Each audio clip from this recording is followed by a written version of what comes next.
Alrighty, breaking the stigma.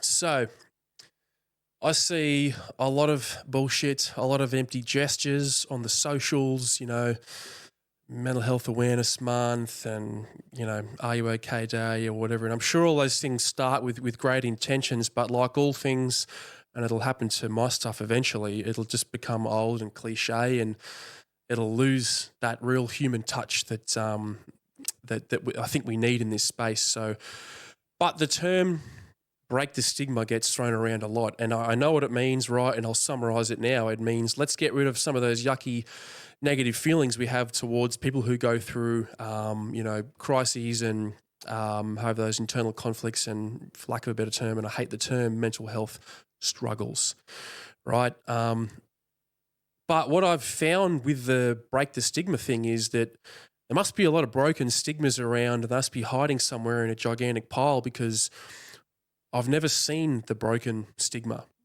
I just hear a lot of talking about it. Let's break the stigma, break the stigma. Let's go to the break the stigma, convention. You go there and everyone's like, we're going to break the stigma. Yeah. I'm going to break the stigma too. Yeah. And I'm like, we'll fucking talk about it then. What are you talking about? And that's exactly what I'm trying to do here with this social media stuff is because do you know what breaking the stigma means? It means talking about the really ugly bullshit parts that everyone fucking hates and makes it uncomfortable to look at.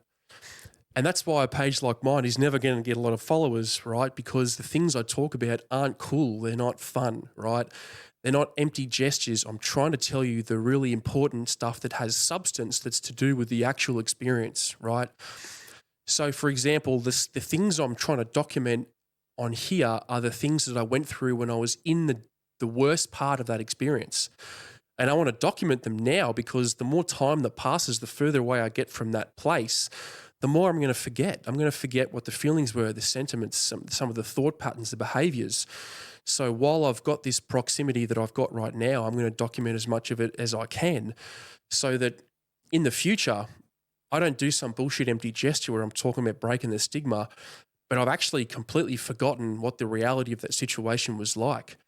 So if you want to talk about breaking the stigma, start talking about some of the ugly stuff.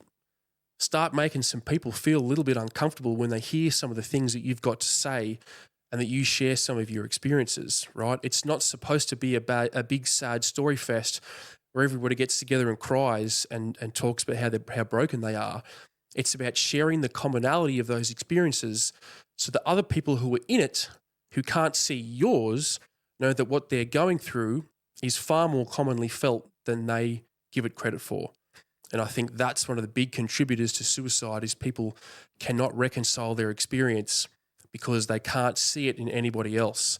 So when you share your story and you talk about some of these ugly details and you document it, whether you talk about it on podcasts or you share the lessons you learned, that's the breaking the stigma part. It's the ugly stuff.